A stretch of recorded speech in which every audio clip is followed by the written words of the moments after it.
Pozdravljeni. Rad bi povedal nekaj stavkov o prihajajočem programu, ki ga začnem danes teden v soboto, 20. maja, z uvodnim predavanjem, ki bo ob 6. zvečer, in bo namenjen razumevanju in spreminjanju tako zavesti kot telesa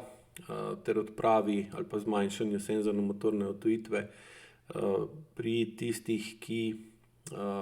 so v stanju izgorelosti ali kronične utrujenosti ali gredo proti temu stanju ali pa so že bili v tem stanju in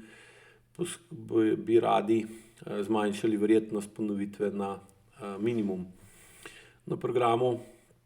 bom učil, razlagal in odgovarjal na vprašanja, povezana z razlogi, zakaj lahko kljub obilici hrane, kisika, vode,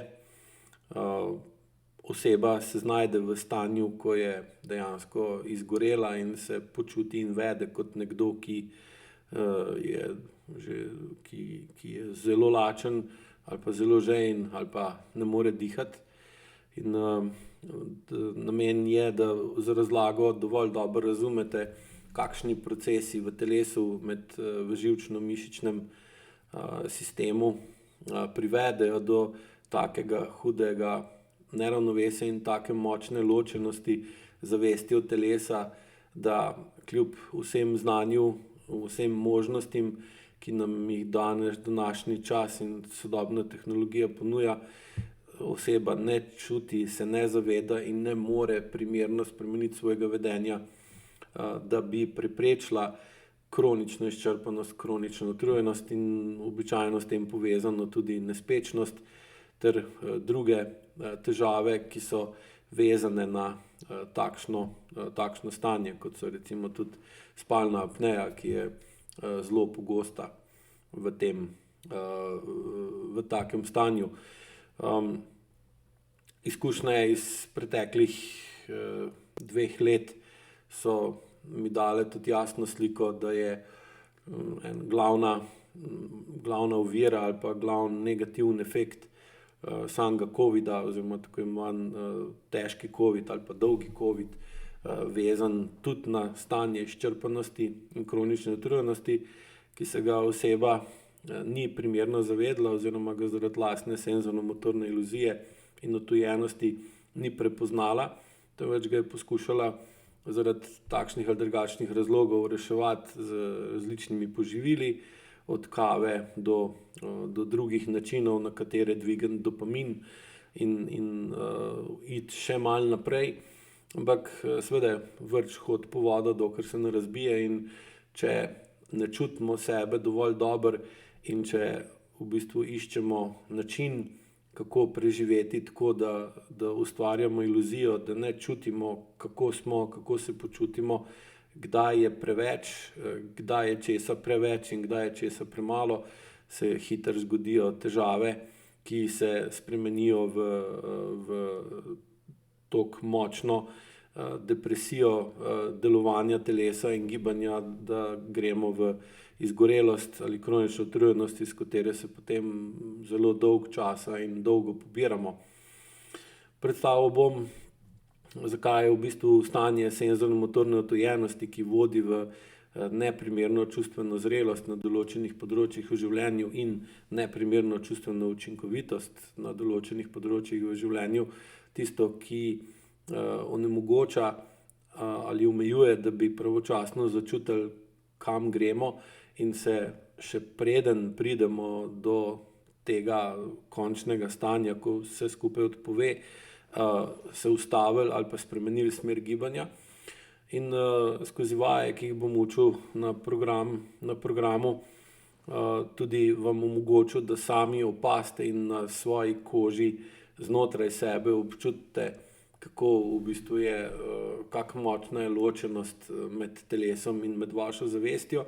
in temu primerno je potem tudi zmanjšana sposobnost vpliva vaše zavesti na vaše telo, ki je pa tisto, ki izvaja dejanja,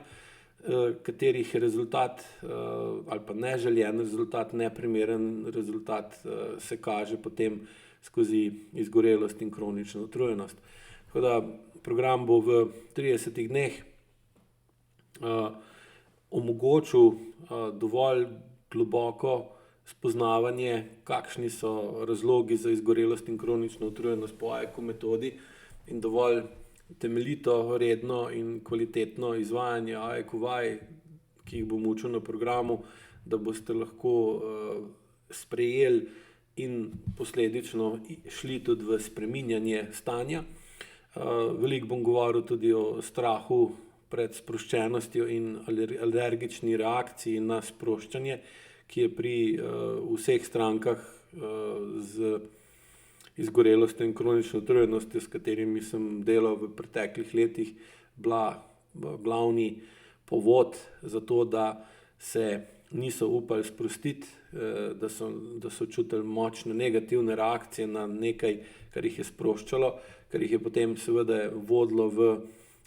pretiravanja v delu, pretiravanja v izkoriščanju sebe, kar seveda potem dolgoročno pripelje do sesutja celotnega sistema in na ta način nas telo prisili, da moramo spoznati, da nekaj ni v redu in da je potrebno marsikaj spremeniti, kar pa zahteva seveda tudi določeno izobraževanje, ker je očitno, da znanjem, ki ga oseba je imela, ko je prišla v tako stanje, ne more odpraviti tega stanja, ker če bi ga lahko, potem niti v njega ne bi prišla. In razumevanje teh področij, kot so težave s sproščanjem, kakšna je funkcija kronične zakrčenosti mišic, na kak način se oseba zato, da ne čuti sebe in druge, da se ne zaveda, v kakem okolju živi, na kak način spremeni dihanje, kako vse skupaj vpliva na spanec, ki potem onemogoča normalno sproščanje, normalno regeneracijo in rehabilitacijo celotnega sistema, kako vse to skupaj pripelje do teh stanj, ki so na žalost v sedanjem času zelo pogosti in potem negativno vplivajo tako na naše življenje kot na našo okolico, naše partnerje in naše otroke. Seveda tudi na delovne rezultate, ker zahtevajo dolgo trajno okrevanje. Praksa je pa pokazala, da skozi dvig celostne čustvene zrelosti lahko relativno kmalu oseba spozna, katera področja svojega življenja in na kakšen način zlorablja samo sebe in zakaj v bistvu potrebuje stanje izgorelosti ali pa kronične utrujenosti, da ne more spoznati, kaj dejansko ni v redu in ne more dobiti moči, imeti moči, da bi tisto, kar ni v redu, uredila in spremenila. Tako da program bo to kvalitetno naslovil in omogočil udeležencu konkretne spremembe in v bistvu sposobnost, kako razviti sposobnost, kako drugače uporabljati svoj čas, svojo energijo ter povečati verjetnost primernega in dolgoročnega reševanja problemov in vedno pogostejše urejevanje težav, problemov in izpolnjevanje želja skozi eustres, ne pa skozi distres, kar je v bistvu osnovni predpogoj, da preprečite ali pa preprečite, da greste v izgorelost in kronično utrujenost ali pa da preprečite ponovitev teh stanj. Tako da vabljeni na program, ki bo potekal 6-krat na teden, od 8 do 9 zvečer, vsak dan razen petka. Ostalo boste pa lahko našli na povezavi pod videoposnetkom. Hvala lepa in nasvidenje.